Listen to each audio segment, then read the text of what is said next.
Welcome to LetThereBeMath. In today's video we're going to be talking about how to integrate the functions sine of x and cosine of x. And in order to do this, we're going to start off with the derivatives of the two.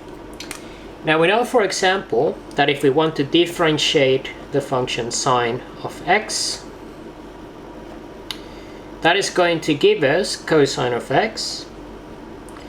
And in a similar manner, if we were to differentiate cosine of x, we would get minus sine of x. Okay, now we can see that there's kind of a cyclic relation between those derivatives, because if we were to continue differentiating them over and over again, we would get back to the initial one. So what we can do is we can start off by writing sine of x over here. Now if we differentiate that, so let's just call that d over dx, we get cosine of x. Then if we differentiate that function, we get minus sine of x. And then if we differentiate that one, we get minus cosine of x. And then if we differentiate that one again, we get back to sine of x. So it's basically just going around this common cycle here. So we differentiate one, we get the other, and there's a change of sign every now and then.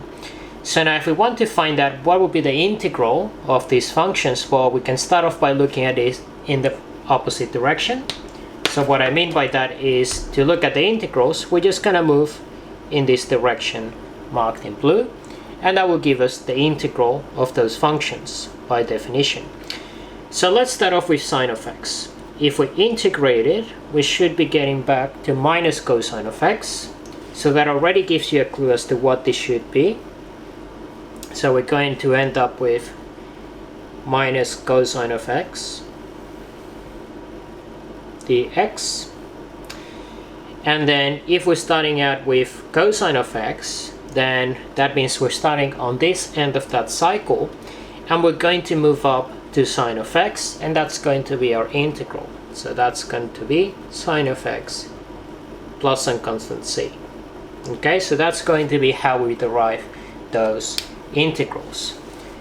Now another question that we might be asking is, well, what's going to happen if we're going to have another constant right in between those arguments? So let's say that instead of writing these two functions, we were to write something like the integral of sine of ax. What should that be equal to? Well, we know that by the chain rule, if we were to differentiate this function, we would get cosine, and we would get an extra factor of a at the front. So in this case, since we're integrating, we should get a factor of 1 over a at the front. And if we follow this cycle again, we should get a minus 1 over a cosine of ax plus the constant c. And that's how we're going to frame that problem. So let's go through a few examples. And the first one is going to be sine of 3x. So what are we going to do? Well, we know we're going to divide by 3, and then we're going to look at our cycle. That means we're going to get minus cosine of 3x plus the constant c, and that's going to be our answer. For the next one, we're going to do the same. So cosine becomes sine when we integrate it, and we have a factor of 1 over 4 at the front. So that's sine of 4x plus constant c. And then for the last one, we're going to apply the property of integrals, that we can separate any addition of integrals into separate ones. So we have the integral of sine 2x dx plus the integral of cosine 3x dx, and then we're going to evaluate each of them individually. The first one is going to be minus half of cosine 2x. And as before, we're going to group all the integration constants into a single one at the very end. Then to integrate this one, we get 1 over 3 sine of 3 on x. And then we're going to get one single integration constant c. So that's how we apply a very basic rule of differentiation to find the integral of sine and cosine functions.